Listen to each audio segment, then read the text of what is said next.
There has been a tremendous amount of censorship, and perhaps it the censorship was kind of formulated heavily around the internet. First, it was the press, but it wasn't very obvious. In 2011, there was a huge movement that was attached onto the Occupy Wall Street movement, which the Occupy Wall Street movement was a series of protests that started in 2011, I believe, and um, it was based on the uh, government using American tax dollars to um, help bail out banks from defaulting on massive amounts of debt. And um, it was said that these companies, these banks, if they were to go into default, it would have such a tremendous impact on the entire economy of the United States, or on the system of banking, that these were too big to be allowed to let fail. It was too big to fail. And they are monopolies, banker monopolies. And it's the reason for the ability to create this situation was fractional reserve banking, which is a economic vocabulary where the money that you had put in trust with the bank, all of the money that you had deposited, the bank can treat it like its own property, and they can use that money to lend out to other people. So they use our deposits and they do not hold them in the bank so that we can take them.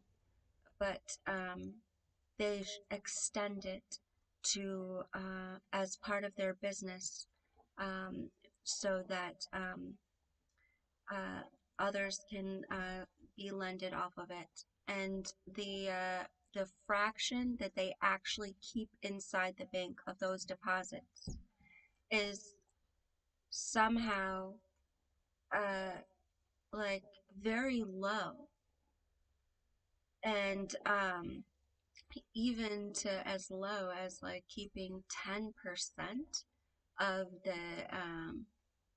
uh, their customers' deposits.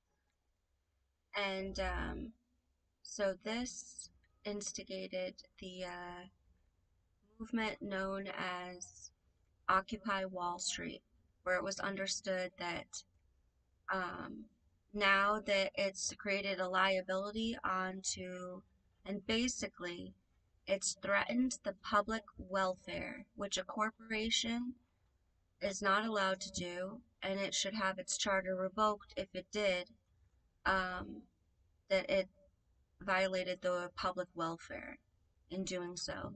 And now that it created this liability on the people, where there was the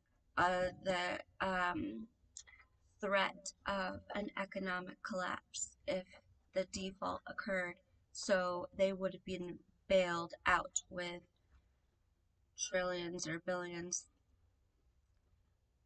A wave of protests swept across the United States in 2011, and it was sort of, how do you say, it was sort of a wave throughout the whole world because of the state of the economy and the lack of jobs. And the protests lasted about a year. They were in every city in the United States, and there was huge social media online presence, especially from young people. There was thousands of protests in thousands of cities and thousands upon thousands of videos of very different creative and very sometimes even provocative scenes of events, very near to what later is a series of protests named as Black Lives Matter.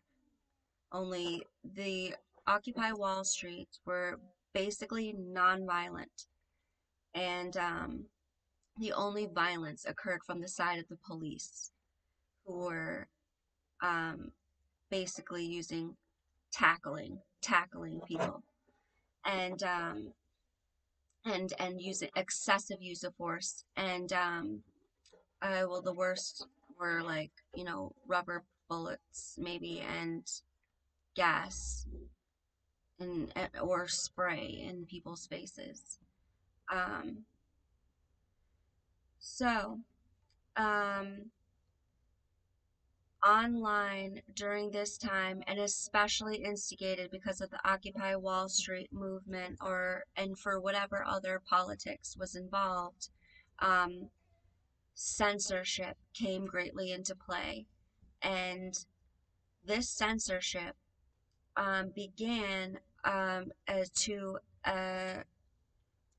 protect from piracy. So to protect from intellectual property theft online, um, they wanted to create like regulations for the internet. And uh, while they talked about piracy and stealing, what really was coming under attack in the social movement was privacy. The fact that they wanted to be able to know every movement based on location, that no identity could be hidden, and that no one could operate anonymously on the internet anymore, that they were, because they can know who every bit of traffic is, they are tracking it. That's how it works. It's a network. So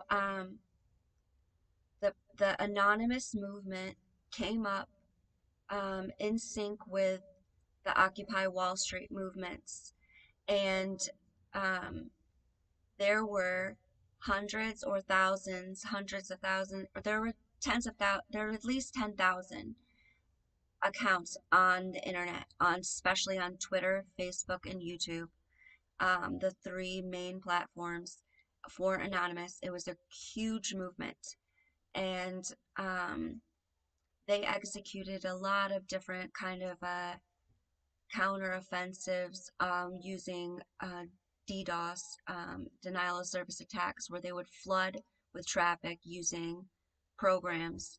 And another very popular tool in that time, apart from the DDoS, where you would flood sites with traffic, where you'd be able to keep them basically inaccessible to any other person. Basically, it would show up as offline.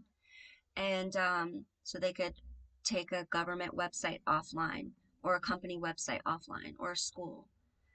And was the spyware. It was as common as hamburgers. Spyware that would remotely view anyone's desktop, and especially 20 desktops at a time, and their mobile phones. And this was a freeware. You could download it for free online. And as long as you knew how to set up your gateways, then, and you can also do other protective measures, which are also compromised. Um, Privacy.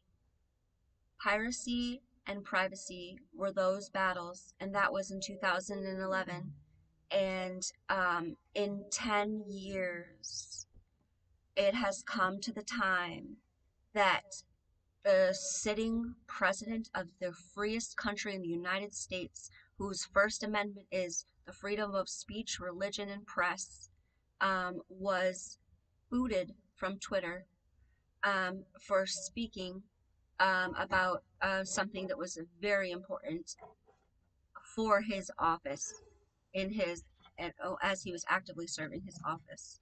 And the fact of this censorship on a platform like that is just brazen and completely flies in the face of the establishment of this of our constitution and um, our country, our nationhood, our social uh,